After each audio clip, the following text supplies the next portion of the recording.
لیکن حزب اختلاف سینہ سپر ہو کر اس کا مقابلہ کر رہی ہے۔ اسمبلی کے اندر حزب اختلاف ان کو قانون سازی میں شکست بھی دے چکی ہے، اور مشترکہ اجلاس میں انہیں اکثریت حاصل کرنے کی جب امید نہ رہی تو عین وقت پر اس کو ملتوی بھی کر دیا گیا۔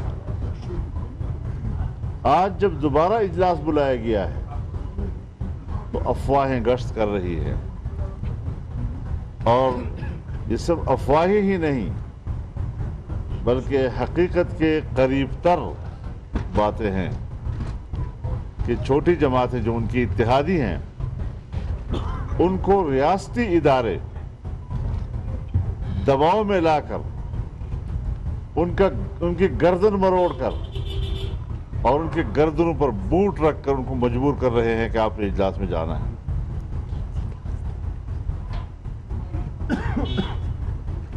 ہمارے پاس یہ رپورٹیں آ رہی ہیں،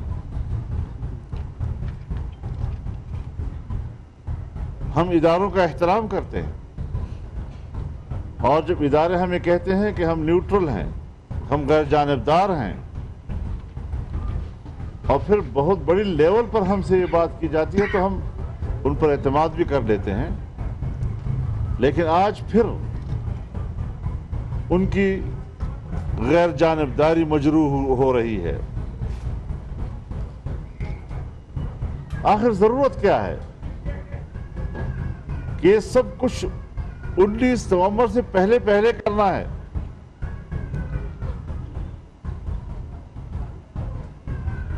نہ 19 نومبر کو اور نہ 19 نومبر کے بعد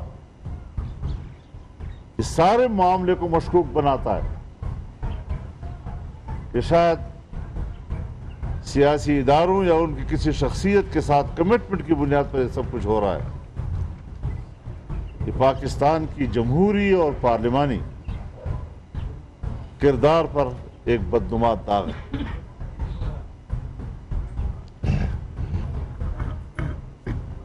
اداروں کو خود سوچنا چاہیے کہ ہمیں غیر متنازع رہنا ہے، ہمیں غیر جانبدار رہنا ہے، اور ہم بھی ان کو غیر متنازع دیکھنا چاہتے ہیں، ہم بھی ان کو غیر جانبدار دیکھنا چاہتے ہیں۔ یہی ہماری خواہش ہے کہ پاکستان کی سیاست سے یہ داغ ختم ہو جائے۔ لیکن ہمارا ملک ہے، اگر سیاست میں مداخلت ہوتی ہے اور وہ بھی ناجائز مداخلت تو پھر شکایت کرنا تو ہمارا حق ہے، گلہ کرنا تو ہمارا حق ہے۔ ہم نے فیصلہ کیا ہے کہ ہم پھر بھی آئینی اور قانونی راستہ اختیار کریں گے۔ پی ڈی ایم کے سیکرٹری جنرل جناب شاہد حقان عباسی صاحب کو یہ ذمہ داری سونپی ہے، اور فوری طور پر جناب کامران مرتضیٰ صاحب اور عطا تارڑ صاحب کو رابطے میں لیں اور پورا ایک سپریم کورٹ لیول کا ایک قانونی پینل بنائیں اور ان قوانین کا جائزہ لیں تاکہ ہم عدالت سے رجوع کر سکیں۔ ہم قانون اور آئین کا راستہ لینا چاہتے ہیں۔ ہم اگر عوامی مظاہرے کر رہے ہیں ایک جمہوری ماحول میں عوام کو تسلی دینے کے لیے، یہ ناگزیر امر ہے، اور اس طرح ہم بڑھ رہے ہیں۔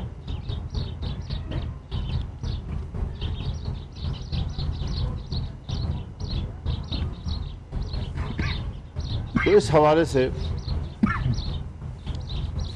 یہ جو نئی صورتحال ہے اس پر ہم قوم کو ہر وقت اعتماد میں لینا چاہتے ہیں۔ پی ڈی ایم اس بات پر یقین رکھتی ہے کہ ملک میں امن و امان ہونا چاہیے۔ امن و امان اسی صورت میں ممکن ہوتا ہے جب شہریوں کے انسانی حقوق کا تحفظ ہو، صوبوں کے حقوق کا تحفظ ہو، ان کے شہریوں کے حقوق کا تحفظ ہو، ان کے بچوں کا مستقبل محفوظ ہو۔ اور اس حوالے سے تمام جماعت اس بات پر متفق ہیں کہ اس وقت جو نوجوانوں کو گھروں سے اٹھایا جاتا ہے، اس کو پھر لاپتہ کر دیا جاتا ہے، اور سال ہا سال سے لاپتہ لوگوں کے لیے ان کے پیارے در بدر کی ٹھوکریں کھا رہے ہیں۔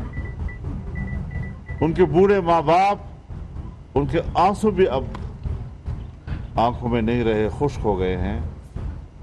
ان کے دلوں کے زخم، اس کے لیے مرہم بھی ختم ہو گیا ہے، لیکن شقی القلب قوتیں وہ اس انسانی حق سے اور سمجھتے ہیں کہ ہم ریاست کی خدمت کر رہے ہیں۔ اگر کوئی ایسی بات ہے، عدالتیں موجود ہیں، آئین موجود ہے، قانون موجود ہے، ان راستوں سے ہم کسی مجرم کو کیفر کردار تک پہنچا سکتے ہیں۔ اگر انصاف کا تقاضا یہی ہے تو پھر ایک جمہوری ماحول میں، ایک جمہوری ملک میں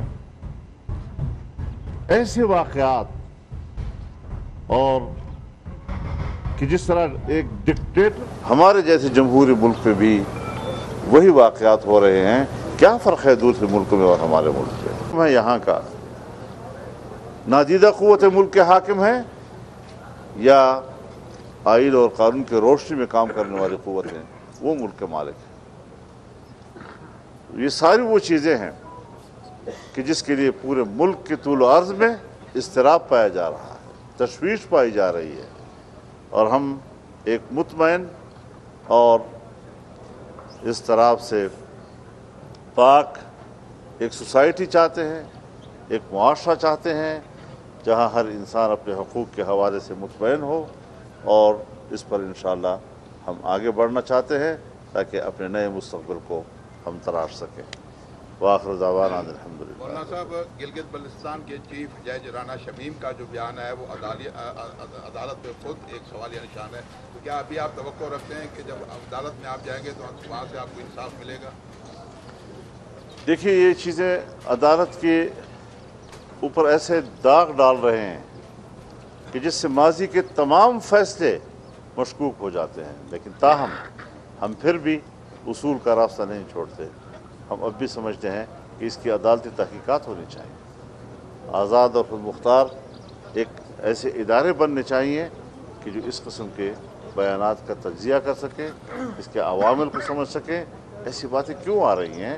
یہ تیسرا چوتھا جج ہے جو اس قسم کی گفتگو کر رہا ہے، آن ریکارڈ کر رہا ہے، حلفیہ طور پہ کر رہا ہے، تو ظاہر ہے اس چیزوں کو جانچنا چاہیے۔ جس نے یہ بات کی ہے وہ زندہ ہے، اس سے پہلے بھی جو ججوں نے باتیں کی ہیں وہ بھی زندہ ہیں۔ تو پھر اس طریقے سے ہر چیز پر مٹی پاؤ، اسے تو کام نہیں چلے گا جی۔ مولانا صاحب کی بات کی، یہاں پر دو جو ہے نوجوانوں کو بلوچستان یونیورسٹی کا ہاسٹل سے اغوا کیا گیا ہے، اس حوالے سے تمام امکانات بھی ملتوی ہو گئے، کل کے احتجاج کے ایجنڈے میں یہ بھی شامل ہوگا کہ کل لاپتہ افراد بتایا جائے؟ دیکھیے، ہم انسانی حقوق کی بات ضرور کریں گے، اور یہ پورے ملک میں ہے۔ تعلیمی اداروں سے لوگوں کو اٹھایا جاتا ہے، دینی مدارس سے اٹھایا جاتا ہے، کالجز یونیورسٹیوں سے اٹھایا جاتا ہے۔ اگر واقعی کوئی نوجوان اس قسم کے کسی عمل میں ملوث ہے کہ جو ریاست کو نقصان پہنچانا چاہتا ہے، ہمارے نظر میں وہ جرم ہے، لیکن اس جرم سے نمٹنے کے لیے آئین و قانون کا راستہ اختیار کرنا چاہیے۔ جبری طور پر یہ کیا معلوم کہ آپ نے کس کو سزا دی اور کیسے سزا دی؟ ایک خفیہ ادارہ اور اس کے چند افراد وہی سمجھے کہ ہم مطمئن ہیں، ہم نے جو کچھ کیا ہے یہ کافی نہیں، قوم مطمئن ہونے چاہیے۔ مولانا صاحب، نومبر کے بعد آپ کتنے مہینوں تک حکومت کو چلتا ہوا دیکھ رہے ہیں؟ دیکھیے، میں آپ کے سوال کو سمجھ رہا ہوں، اور آپ بھی شاید یہی چاہتے ہیں کہ میں وہ بات کروں کہ حکومت چل نہیں رہی، حکومت چلائی جا رہی ہے۔ ہم چلانے والوں کو بھی جانتے ہیں اور چلنے والوں کو بھی جانتے ہیں۔ اپاہج حکومت اور سہارے سے چلنے والی حکومت یہ حکومت نہیں کہلاتی۔ حکومتیں چلنی چاہیے عوام کے سہارے سے۔ مجھے بڑا افسوس ہوتا ہے، دکھ ہوتا ہے جب ہمارے اداروں کے ذمہ داران اور سربراہان اس پرائم منسٹر کو منتخب وزیر اعظم کے نام سے پکارتے ہیں، جب وہ ان کو اپنا باس کے نام سے پکارتے ہیں، ہمیں دکھ ہوتا ہے، ہمیں افسوس ہوتا ہے۔ ہمارے پاس بہت کچھ ہے کہنے کو، لیکن صرف ہم اجتناب کر رہے ہیں اس سے کہ کہیں بہت ہی زیادہ ملک میں معاملات خراب نہ ہوں۔ ہم صورتحال کو بہتر بنانے کے لیے دن رات سوچتے ہیں اور صورتحال کو بگاڑ سے بچانے کے لیے سوچتے رہتے ہیں۔ میرے خیال میں ہمارے ان جذبات کا احترام کیا جائے۔ مولانا صاحب، قومی اسمبلی میں اور سینٹ میں یہ جو آپ کا ایک احتجاجی مرحلہ چل رہا ہے، اس کے بعد آپ کا کیا کوئی لائے عمل ہوگا قومی اسمبلی میں یا سینٹ میں کوئی تبدیلی تبدیلی کے حوالے سے؟ یہ تو حالات پہ دیکھا جائے گا۔ ابھی فی الحال ان کو کوئی اکثریت حاصل نہیں ہے۔ ان کے اتحادی جو ہیں ان کو کل تک ووٹ دینے کے لیے تیار نہیں تھے، اور کل ہی شام کو جب اجلاس بلایا گیا تو اس نے ایک میسج دیا کہ شاید، لیکن اس کے دوران ہمارے پاس رپورٹیں آئی ہیں باقاعدہ کہ کن کن لوگوں کو سیف ہاؤسوں میں لے جایا گیا، کن کن لوگوں کو ٹیلی فونیں کی گئی ہیں، اور پھر اپوزیشن کے ممبران کو جو ٹیلی فونیں کی گئی ہیں کہ آپ نے نہیں آنا، وہ بھی ہمارے رپورٹ میں ہے۔ تو اس کا معنی یہ ہے کہ ایک جبری اکثریت ہے نا، ایک زبردستی والی اکثریت، اور وہ بھی 4-5 ووٹوں کی اکثریت۔ تو اس طریقے سے کھینچ تان کے اور زبردستی اور گردن مروڑ کر اور ہاتھ مروڑ کر ووٹ حاصل کرنا، اس سے اگر کوئی قانون بنتا ہے وہ کوئی قانون کی حیثیت نہیں رکھے گا، اس کا کوئی احترام نہیں ہوگا۔ اس کا معنی ہے کہ ملک جبر کے تحت چل رہا ہے۔ مولانا صاحب، میں حکومت نے اعلان کیا جو گیس ہے سردیاں آ رہی ہیں صبح دوپہر شام میں، لیکن دوسری طرف شوکت رشید نے کل کہا ہے کہ بجلی وافر مقدار موجود، آپ بجلی بھی گزارا کریں، کیا کہتے ہیں اس بارے میں؟ حضرت ان کے ہوتے ہوئے نہ آپ کسی بجلی کی توقع رکھیں، نہ گیس کی توقع رکھیں، نہ پیٹرول کی توقع رکھیں، نہ چینی کی توقع رکھیں، نہ گھی کی توقع رکھیں۔ یہاں تو ہر روز آپ سوچتے رہیں گے کہ کل کتنی کمی آئے گی، کل نرخ کتنے بڑھیں گے، کل روپے کی قیمت کیا ہوگی ڈالر کے مقابلے میں۔ اب تقریباً میں تو سمجھتا ہوں 175 سے تو اوپر چلا گیا ہے معاملہ، اور 180 کے قریب جا رہا ہے۔ تو عام آدمی بیچارہ بازار میں آپ کے پیسے کی قیمت ہی نہیں رہی ہے جی۔ کہتے ہیں جی باہر سے جو پیسہ آتا ہے وہ اس ڈالر کی قیمت بڑھ جاتی ہے، اس گھر کو ذرا پیسہ زیادہ ملتا ہے۔ بھائی اس کو یہ بھی سوچنا چاہیے کہ یہی پیسہ جب بازار میں جاتا ہے تو وہاں اس کی کوئی حیثیت نہیں ہے، اس کو اس پیسے سے کچھ فائدہ نہیں حاصل ہوتا جی۔ تو یہ تو ایک نمائشی قسم کی ایسے دل میں خوش کرنے والی بات ہے کہ جہاں میرے گھر والے میرے پیارے کل 105 روپے وصول کرتے تھے تو آج 170 روپے اور 75 روپے اور 180 وصول کریں گے۔ تو وصول تو کریں گے، لیکن بازار میں جو ہمیں کل 105 میں ملتا تھا وہ آج ہمیں 180 میں نہیں مل رہا ہے وہ چیز جی۔ حالت یہاں تک چلی گئی۔ آپ کی غربتیں پیپلز پارٹی سے بڑھ رہی ہیں، کیا پیپلز پارٹی واپس پی ڈی ایم میں آ جائے گی؟ دیکھیے اس کو اب ہم ابھی تک کوئی سنجیدہ عمل نہیں سمجھ رہے ہیں۔ اگر بلاول صاحب میرے پاس آئے ہیں تو ہم نے تو کبھی کسی کو اپنے گھر میں آنے سے نہیں روکا ہے۔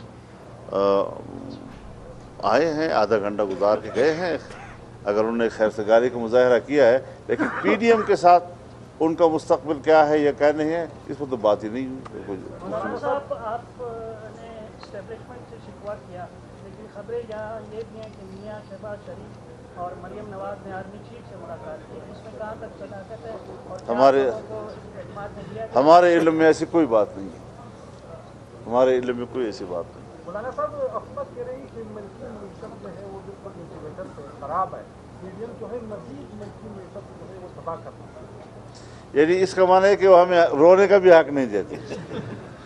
یعنی قوم رو رہی ہے، ہم رو رہے ہیں، اسی بدحالی کی وجہ سے ایک آدمی کراہ رہا ہے، چرپائی پر ہے، وہ کہتے ہیں میرا علاج کرو، اور اگر وہ چیخ رہا ہے تو آپ کہتے ہیں جی آپ اپنے علاج کو اور مشکل بنا رہے ہیں۔